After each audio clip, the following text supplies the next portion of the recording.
ফের সুপ্রিম কোর্টে পিছিয়ে গেল আইপ্যাক মামলার শুনানি। বুধবার সুপ্রিম কোর্টের বিচারপতি প্রশান্ত কুমার মিশ্র ও বিচারপতি সঞ্জীব মেহতার এজলাসে এই মামলার শুনানি ছিল।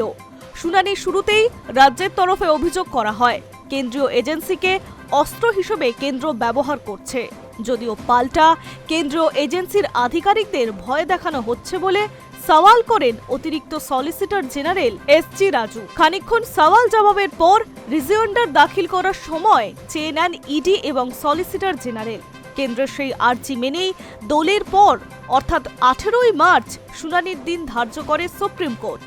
আইপ্যাক কাণ্ডে সুপ্রিম কোর্টে বেশ কয়েকটি মামলা দায়ের হয়।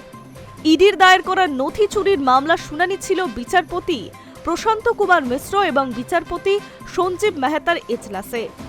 মামলার শুনানিতে ইডির তরফে একটি হলফনামা জমা দেওয়া হয়, যেখানে দাবি করা হয়েছে জোর করে ভিতরে ঢুকে নথি ছিনিয়ে নিয়েছে মুখ্যমন্ত্রী।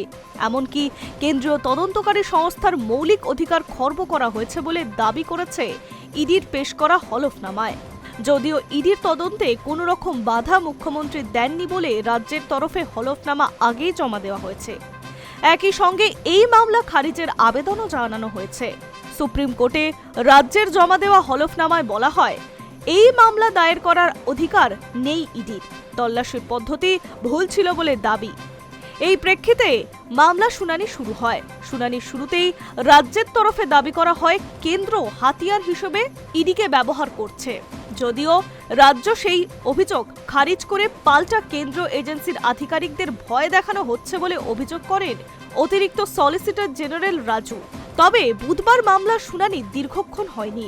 সওয়াল জবাব শুরু হওয়ার কিছুক্ষণের মধ্যেই মামলার শুনানিতে রিজয়েন্ডার দাখিল করার জন্য সময় চেয়ে নেন ইডি এবং সলিসিটর। কেন্দ্রের সেই আর্জি মেনেই দোলের পর 18ই মার্চ শুনানির দিন ধার্য করে সুপ্রিম কোর্ট। আইনজীবী কল্যাণ বন্দ্যোপাধ্যায় জানিয়েছেন, রিজয়েন্ডার দাখিলের জন্য কেন্দ্রের তরফে সময় চাওয়া হয়েছিল, তা আদালত মঞ্জুর করেছে। আগামী 18ই মার্চ এই মামলার শুনানি হবে। সেই দিনের শুরুতেই এই মামলা কতটা যুক্তিপূর্ণ তা আদালত শুনবে, এমনটাই জানিয়েছেন আইনজীবী। ঘটনার সূত্রপাত গত 8ই জানুয়ারি। ওই দিন রাজ্যের শাসক দল তৃণমূল কংগ্রেস রাজনৈতিক পরামর্শদাতা সংস্থা আইপ্যাকের দপ্তর এবং সংস্থার কর্ণধার প্রতীক জৈনের বাড়িতে তল্লাশি চালায় ইডি।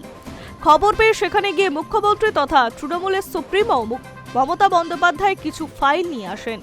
সংবাদ মাধ্যমের মুখোমুখি হয়ে মুখ্যমন্ত্রী জানান ওইসব তার দলের নথিপত্র, তাতে নির্বাচনী রণকৌশলের মতো গুরুত্বপূর্ণ কাগজপত্র রয়েছে, সেসব ছিনতাইয়ের ষড়যন্ত্র করছে ইডি।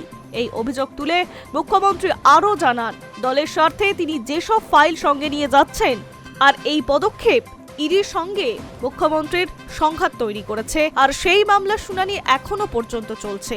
High News network.